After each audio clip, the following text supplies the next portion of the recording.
सुप्रभात सभी को।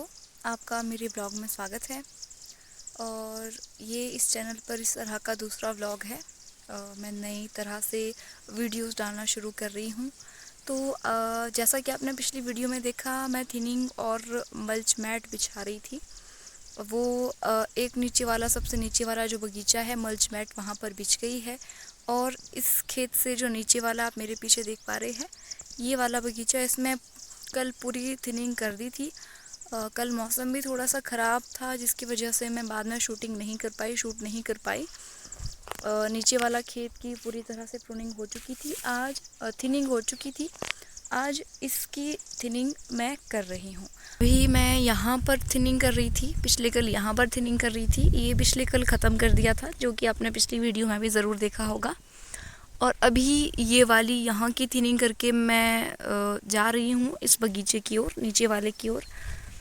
यहाँ पर फ्रूट्स काफ़ी कम है, लेकिन फिर भी यहाँ पर थिनिंग की ज़रूरत है, तो यहाँ पर मैं थिनिंग करूँगी। पर उससे पहले पिछले कल जो हमने थिनिंग करी थी, उसके रिज़ल्ट्स देख लेते हैं। और आपको देखने में लग रहा होगा कि थिनिंग यहाँ पर नहीं हुई है, क्योंकि आप देख पा रहे हैं ये एक बड़ा फ्रूट है, ये छोटे छोटे से फ्रूट्स हैं, तो आपको लग रहा होगा कि ये भी रखे हुए हैं। देखिए, ये जो फ्रूट है, एक तरह से इसके अंदर बीज नहीं बना हुआ है अच्छी तरह से। ये कुछ टाइम के बाद अपने आप ही ड्रॉप हो जाएगा। जैसा कि आपने देखा, मैंने हल्का सा इस तरह से हिलाया, ये गिर गया। इसी तरह से ये वाला भी ड्रॉप होगा, जो कि हो ही रहा है। तो इसमें मैं टाइम वेस्ट नहीं कर रही हूँ, जो गिरने वाला है वो अपने आप गिर जाएगा, इसलिए मैं अपना समय इसमें बर्बाद नहीं करूँगी। तो जो ये पूरी तरह से हरे हैं, जो मुझे हेल्दी लग रहे हैं, अगर वो कहीं पर बहुत ज़्यादा मात्रा में है, उनको ही मैं थिन आउट कर रही हूँ। इनको मैं नहीं कर रही हूँ। तो आप ये मत सोचिएगा कि ये रखे हुए हैं, ये बड़े हो गए, नहीं, ये कुछ टाइम के बाद अपने आप गिर जाएंगे। और साथ ही साथ मैं आज सुबह ही, वैसे तो मौसम विभाग से अगर पता करें तो आज की बरसात थी, यानी कि आज बारिश का मौसम था, लेकिन फिर भी हमें लगा कि पौधों को न्यूट्रिशन की ज़रूरत है, इसीलिए हमने यहाँ पर स्प्रे की है सुबह सुबह नाइट्रोजन और साथ में कैल्शियम और प्लस बोरोन और मल्टी न्यूट्रेंट्स, यानी कि माइक्रो न्यूट्रेंट्स, उसकी स्प्रे की हुई है। अब देखिए यहाँ पे रोल क्या है कैल्शियम का और नाइट्रोजन का और माइक्रो न्यूट्रेंट्स का। सबसे पहले नाइट्रोजन इसलिए क्योंकि अभी हमारा जब तक हमारा सेब का दाना वॉलनट साइज तक नहीं पहुंच जाता, तब तक आपका क्या होता है, ये सेल डिवाइड हो ही रहे होते हैं। अभी इसके अंदर सेल डिवीज़न हो रहा है, जिसमें नाइट्रोजन की बहुत ज़्यादा ज़रूरत होती है, इसीलिए नाइट्रोजन की एप्लीकेशन की है। और कैल्शियम, जो बाहर वाला स्किन आप देख रहे हैं वो ख़राब ना हो, जो ये वाली स्किन है इसकी, वो ख़राब ना हो, वो हेल्दी बनी रहे, हमारा फ्रूट हेल्दी रहे, इसलिए हम कैल्शियम की स्प्रे करते हैं। और बोरोन, इसलिए बोरोन मैंने ज़्यादा मात्रा में नहीं दिया, और बोरोन दिया इसलिए है क्योंकि जो बोरोन है वो कैल्शियम को पौधे से अपटेक करवाता है।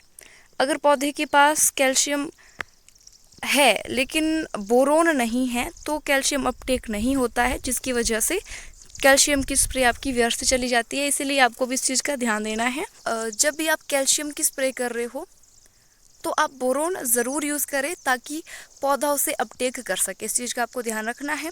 हाँ, अगर आप कोई ऐसा कैल्शियम यूज़ कर रहे हैं जिसमें आपका बोरोन है, जैसे कैलीटैक है, उसमें हमारा बोरोन भी होता है और कैल्शियम भी होता है, तो मतलब कैल्शियम तो मेन न्यूट्रेंट है, लेकिन उसमें बोरोन होता है, वो कैल्शियम को अपटेक करवाता है पौधे से। अगर ऐसा नहीं है तो आपको अलग से बोरोन देना होता है, जैसा कि मैंने भी किया। मेरे पास ऐसा प्रोडक्ट था कैल्शियम का जिसमें बोरोन नहीं था, तो अलग से मैंने बोरोन दिया है। 50 ग्राम बोरोन आपका जाता है, आप चाहे कितनी भी डोज डाल रहे हैं कैल्शियम की, तो 50 ग्राम बोरोन आपका उसके साथ जाएगा।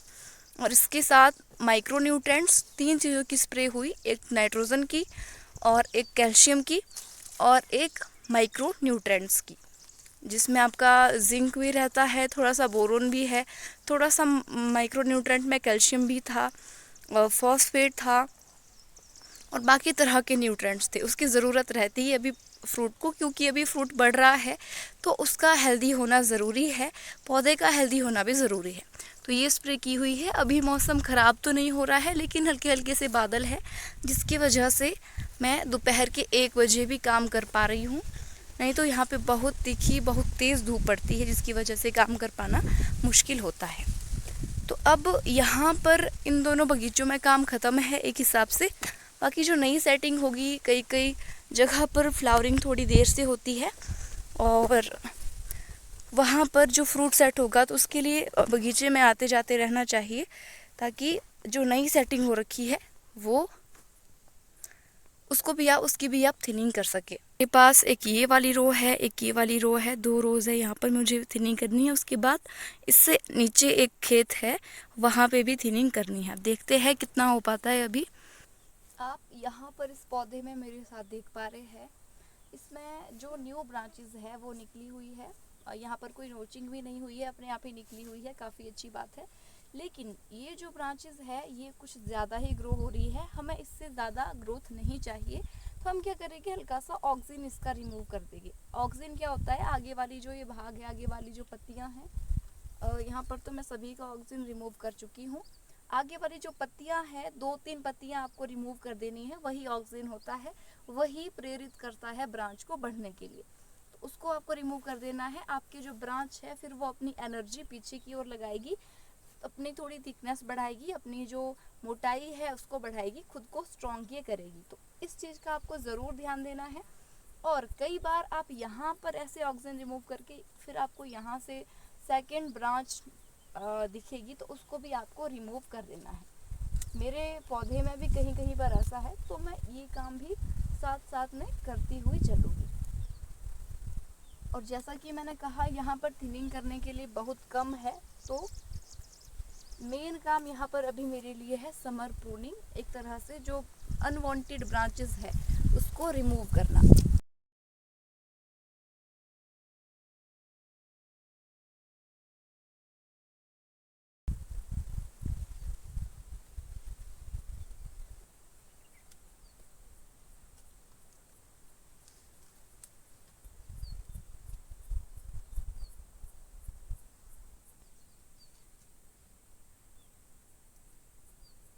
तो यहाँ इन रोज़ की प्रूनिंग थिनिंग दोनों हो गई है।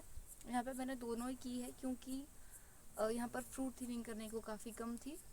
अब यहाँ से पीछे आपको जो ये दिख रहा है, यहाँ पर मुझे थिनिंग अब करनी है। तो चलिए आगे बढ़ते हैं।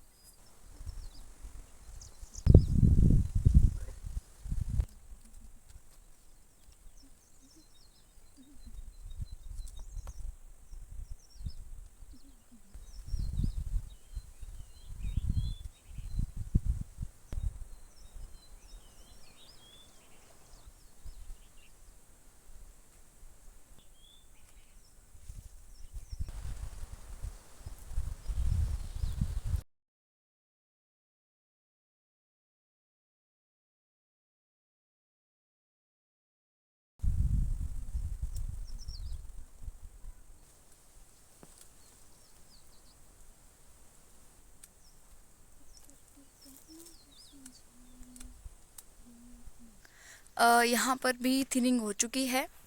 तो अभी कुल मिलाकर के मैंने ये वाला और उससे ऊपर वाला और ये वाला 3 खेतों में थिनिंग कर ली है। और ये जो बगीचा है वो खड्ड जो बहती है उसके एकदम पास में है। तो यहाँ पर मच्छरों की संख्या ज़्यादा है, जो कि आँख के बिल्कुल आगे आकर के भिन भिन करते हैं। जैसे मैं वहाँ से आई नीचे की ओर, तो मैं इस रो से सीधी आगे की ओर आई और यहाँ से वापस गई, और फिर यहाँ पर इस ही रो में यहाँ से फिर वापस आई और यहाँ से फिर मुझे जाना पड़ा। तो मेरे कहने का तात्पर्य ये है कि आपका जो पौधा है वो चारों ओर से कवर होना चाहिए, कहीं से भी आपका जो फ्रूट है वो बचे ना। दूसरी चीज़ ये होती है, अगर आप जैसे मान लीजिए यहाँ पर ये वाले फ्रूट्स है, अगर आप इसको वहाँ से ही कवर करने की कोशिश करते, यहाँ से थिन आउट करने की कोशिश करते, तो हो सकता है यहाँ से कोई फ्रूट खाया हुआ है वो वहाँ से थोड़ी दिखेगा। तो इसीलिए आपको इस हिसाब से थिनिंग करनी है, चारों ओर से पौधे की थिनिंग करनी ज़रूरी है, ताकि आपको दिख सके कौन सा फ्रूट कहाँ से किस तरह से। ये है एक रो ये वाली है, एक रो ये वाली है, ये उससे उधर वाली 4 रोज़ है यहाँ पर। तो ये सारी रोज़ में मुझे थिनिंग करनी है। यहाँ पर भी थिनिंग हो चुकी है और 2:14 उस समय हुए थे, अब 2:25 हो रहे हैं।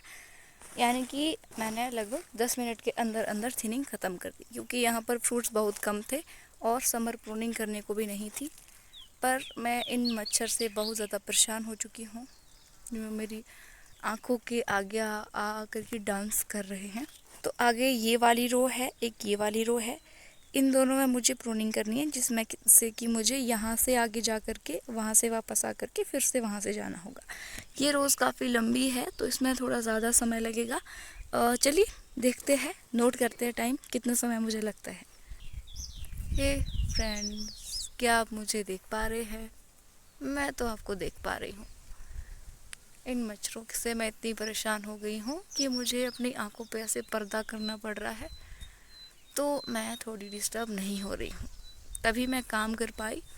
तो अभी ये शायद 2:26 में मैंने ये शुरू की थी, अब 2:37 हो रहे हैं। इसमें मुझे 10 मिनट के करीब ही लगे, क्योंकि ज़्यादा फ्रूट्स नहीं हैं और ये इस बगीचे का ऑफ ईयर है, दैट्स वाई यहाँ पर फ्रूट्स नहीं हैं। और पिछले साल यहाँ पर थिनिंग नहीं की गई थी, जहाँ पर की गई थी वहाँ पर ठीक ठाक फ्रूटिंग है, बहुत खूब फ्रूटिंग है। जहाँ पर थिनिंग नहीं की गई थी वहाँ पर यही कंडीशन है। अगर आपको इन छोटे छोटे मक्खुओं का, जो ये मच्छर मेरे आगे मंडरा रहे हैं, इसका इलाज पता है तो ज़रूर बताए। मजाक से हट करके मैं सीरियसली पूछ रही हूँ। अगर आप लोगों को पता है ये कैसे कंट्रोल होते हैं तो ज़रूर आप कमेंट बॉक्स में मुझे अपनी राय दे सकते हैं, क्योंकि काम करते समय ये आधा आधा समय हमारा ले लेते हैं। यहाँ से मैं थिनिंग करती हुई चली थी और अब चलते हैं, थोड़ी सी ब्रेक ले लेते हैं, भूख भी लगी हुई है, खाना खाते हैं। आगे जो नीचे वाले बगीचे हैं वहाँ पर थिनिंग कर दी गई थी। आई थिंक 1 या 2 खेत बचे हुए हैं, उसमें भी फ्रूटिंग काफ़ी है, थोड़ा ज़्यादा समय लगेगा, पर आई होप आज थिनिंग ख़त्म हो जाए, यही उम्मीद मैं रख रही हूँ। मौसम अब थोड़ा सा ख़राब हो गया है और बारिश की थोड़ी थोड़ी सी बूंदें पड़ रही है, पर लगभग 6-7 घंटे स्प्रे करके हो चुके हैं। तो अगली स्प्रे नेक्स्ट स्प्रे न्यूट्रिशन की 6 से 7 दिन में जाएगी, फिर से करनी पड़ेगी, क्योंकि अभी बारिश अगर ज़्यादा मात्रा में होती है तो वो करनी पड़ेगी। लेकिन अभी मैं अगर देखूँ सच में रिज़ल्ट्स, तो जो दाना सुबह था उससे थोड़ा सा साइज़ इंक्रीज़ हुआ है, यानी कि जो हमने स्प्रे की है वो सफल रही है, हमारे दाने में चेंजेस आए हुए हैं, यानी कि जो फ्रूट साइज़ है वो बड़ा है, थोड़ा सा उसको बूस्ट मिला है। आपको भी रिज़ल्ट ज़रूर दिखाती हूँ। तो बस स्प्रे की थी, उसके काफ़ी पॉजिटिव रिज़ल्ट्स हैं। आप शेप देख सकते हैं फ्रूट की, बिना कोई पीजीआर ना कोई बायोस्टिमुलेंट, बस न्यूट्रिशन की सिंपल स्प्रे की है। और आप इसका साइज़ देख सकते हैं, शेप देख सकते हैं, बहुत ही ज़बरदस्त साइज़ बना है। बहुत अच्छी फ्रूट क्वालिटी इस बार एक्सपेक्ट कर रही हूँ और वो बनती हुई भी मुझे दिख रही है। ये रिज़ल्ट्स मुझे 6 दिन के अंदर अंदर मिले हैं। 6 दिन पहले ये जो फ्रूट्स आप देख रहे हैं ये मटर के दाने जितने थे, और अब आप देख सकते हैं वॉलनट से थोड़े से पीछे है और साइज़ ज़बरदस्त है, शेप बहुत बढ़िया है, बहुत हेल्दी फ्रूट लग रहे हैं। तो अब बारिश भी आने वाली है, यहाँ पर बहुत ज़्यादा ख़तरनाक बारिश होती है तूफ़ान के साथ, तो घर पहुँचना थोड़ा टास्क हो जाता है एक तरफ से। तो अब घर की ओर निकलते हैं। आई होप आपके लिए ये व्लॉग ज़रूर इन्फॉर्मेटिव रहा होगा, आपको कुछ ना कुछ ज़रूर सीखने को मिला होगा। अगर आप इसी तरह के और व्लॉग्स देखना चाहते हैं तो आप चैनल को सब्सक्राइब कर सकते हैं और अपने दोस्तों के साथ इसको शेयर भी आप कर सकते हैं, ताकि ज़्यादा से ज़्यादा बागवान हमारे साथ जुड़ सके। तो जल्द ही मिलते हैं अगले व्लॉग में, तब तक के लिए बाय।